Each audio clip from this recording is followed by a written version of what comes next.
T-minus 10, 9, 8, 7, 6, 5, 4, 3, 2, 1, ignition. And lift off of Falcon 9, go OneWeb 4.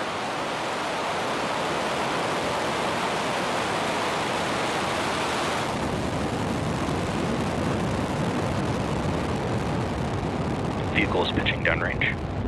Stage 1 propulsion is nominal.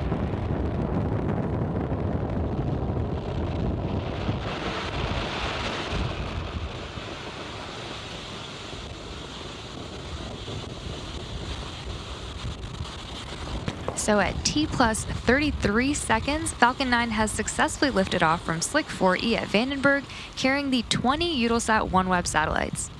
During ascent, we tilt or gimbal the engines to turn the rocket horizontally into what we call a gravity turn, to put the rocket on its path to orbit. And moments ago, we throttled the engines down in preparation for max Q, or maximum aerodynamic pressure, supersonic, which is coming up in a few seconds.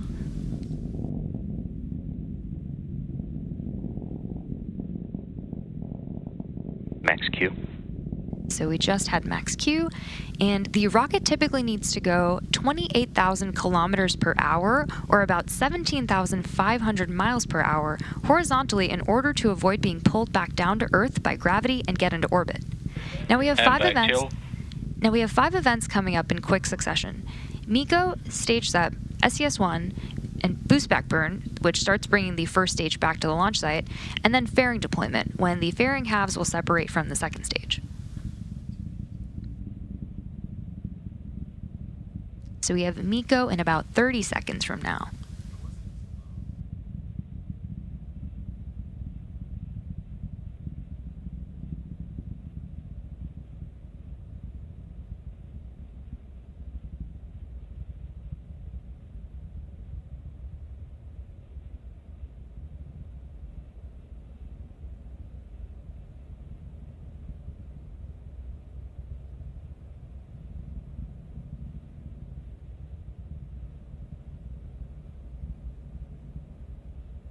Main engine cut off. Stage separation confirmed.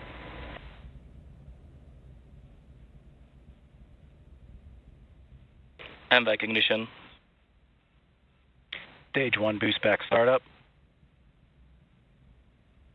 And there you heard and maybe even saw MECO, stage SEP, SES-1, and the start of boost back burn, which will last for just under 1 minute. We have some really awesome views on screen right now.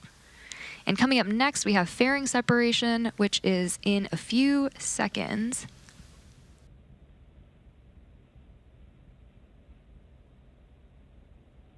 Fairing separation confirmed. And as you just heard and can see right there, we had confirmation of successful separation of both fairing halves from the second stage. Both of the fairing halves on today's mission are flight proven, with one half flying for its 11th time and the other for its 13th. We will be attempting to retrieve these fairing halves again today once they fall back to Earth using our recovery vessel Go Beyond. Stage 1 boost back shutdown. And so we just heard the call out for a successful end of the boost back burn. And the first stage booster is now flying back to Vandenberg Space Force Base for a landing on Landing Zone 4, which is just 1,400 feet away from the launch pad where it took off.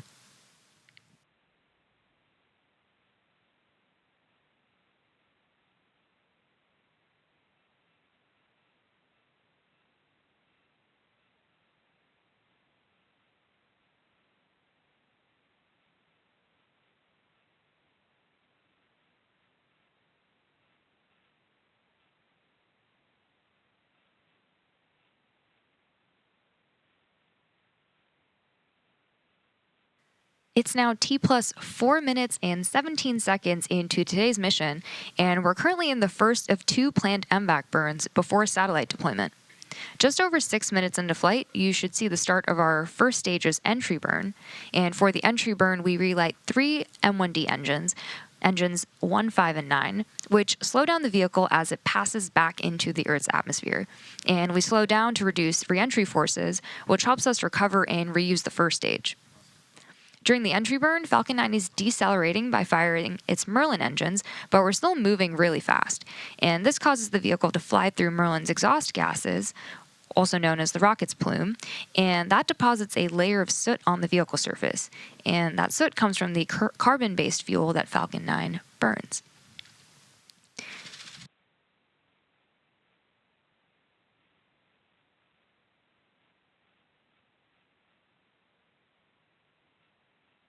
The Merlins on the first stage are optimized for sea level, and these achieve 190,000 pounds of thrust during ascent and re-entry.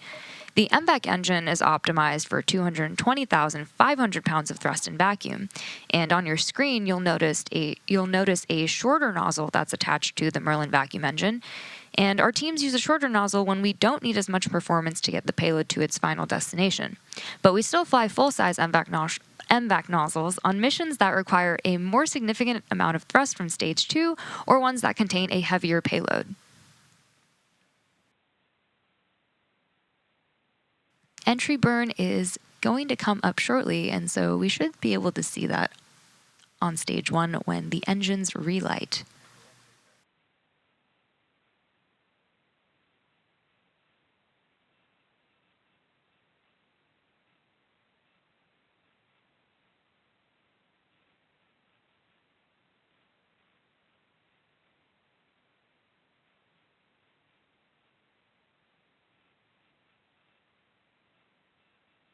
Stage 1 entry burn startup.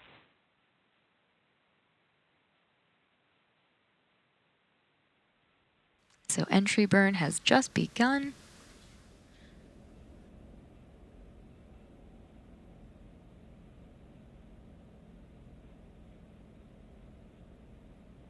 Stage 1 entry burn shutdown. And we just had a good call out for entry burn shutdown. Reusability is key to lowering the cost of spaceflight, which enables more investment in critical scientific research.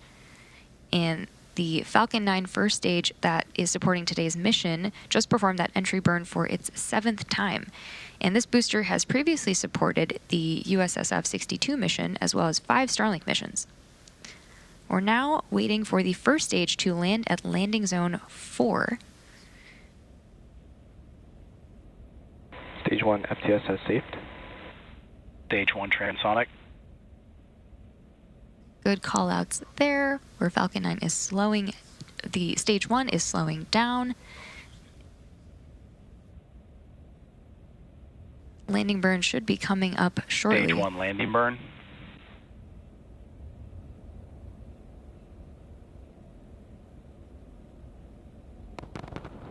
And there we have the landing burn where engine 9 has relit right before touching down on the landings at landing zone 4. Stage 1 landing leg deploy.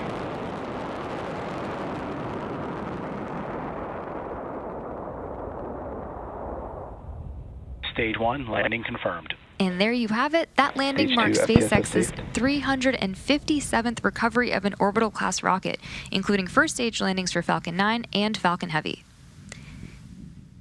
And we are now waiting for second engine cutoff, which is coming up next.